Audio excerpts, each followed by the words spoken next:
Hello YouTube, today we'll be changing the oil on a 2006 Subaru Forester with a 2.5 liter engine. And for that matter, this video probably applies to almost every Subaru ever made with an EJ25 engine. So let's get to it. Things we'll need: 5 quarts of oil catch pan, socket, I believe 17mm ratcheting wrench, oil filter. If it's from Mobile, it's an M1-108A, wheel chock creeper, some gaskets.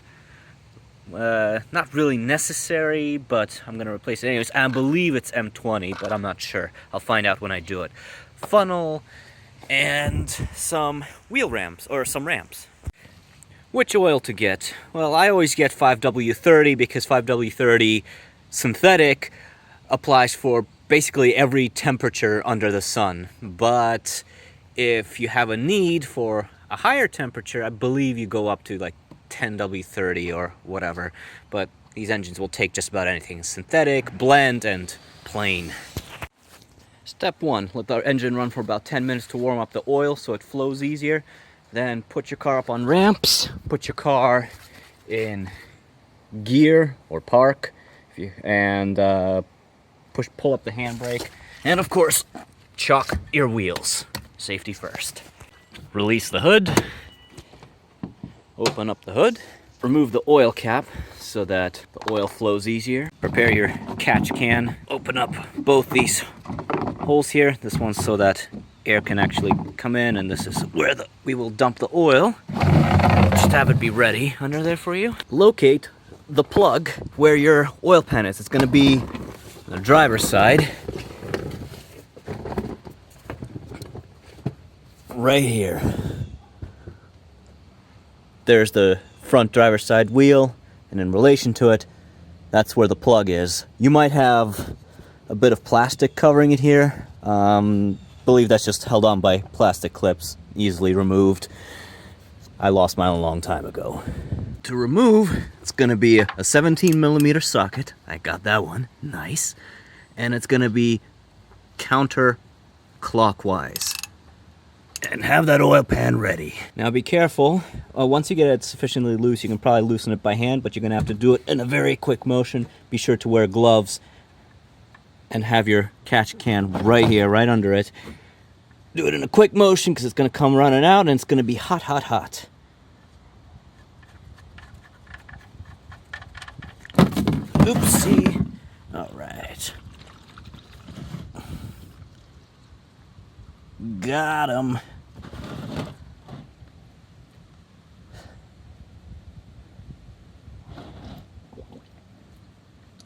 This catch can kind of sucks. It's too small for this job. Yeah, let that run for about, I don't know, 5 minutes. Get yourself a rag, clean yourself off. While I was draining, I put on the rubber bushing, I guess, rubber gasket, rubber ring, and it was an M20, so I was right on the money about that too. Next up, let's unscrew that filter. Now the filter, facing the front of the car, is going to be closer to the passenger side. In this hole here, and there it is, there at the top. You're also going to want to turn that counterclockwise, and it should be hand tightened. If it's not, you'll probably need either a socket tool or one of those straps that you can attach to a ratcheting wrench. Be careful, some of the exhaust is here, it's going to be hot. Once you get that sufficiently loosened, it too will dribble oil, so be prepared for that with your catch can. There it goes. Hot, but not too hot. So like I said, engine should be warm, but not too warm. Like, we're talking maybe 5 to 10 minutes of just idling is good enough for this. All right, here I've got the new oil filter ready. Just make sure that fits. Yeah, same shit. Okay, good. It's important to fill this with oil. I'm gonna do that off camera because I'm gonna probably wind up spilling it everywhere if I do it just with one hand, but fill it to the brim. And let it settle for a bit because it's going to bubble up, it's going to lower the level, and then top it off, add some more before you go to screw it in. And of course, once you do go to screw it in, it's going to be in the clockwise direction. All right, so I've got the new one in.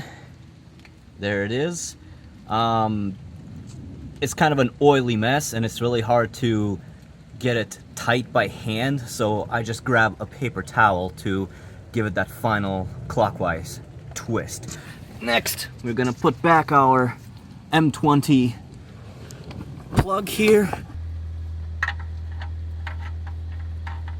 and thread it as far as it'll go, and then finish tightening it with your ratcheting wrench.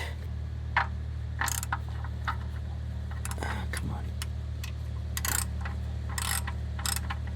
I'm sure there's some torque value I'm supposed to be following, but I'm just kind of doing it by feeling. Not too tight so I don't destroy the threads there, because over tightening it will probably make it leak. Good. As a side note, to dispose of the old oil, just take it to your local car parts store, and they usually have a drum in the back that they can show you. Or your local mechanic is probably also more than happy to take it, because I'm pretty sure they use old oil for heating. Smart. Home stretch. Funnel. Oil. 5 quarts, so pretty much the whole can here. So with synthetic, I usually go about 6,000 miles before I change out the oil. I'm pretty sure they say, oh yeah, you can go up to 10,000, but I don't bother. Although my Subaru leaks so much oil, I'm not sure that it matters in the end, because I'm gonna have to top this off because the stupid rear main seal is leaking. If you're using regular oil, then it's just gonna be 3,000 miles.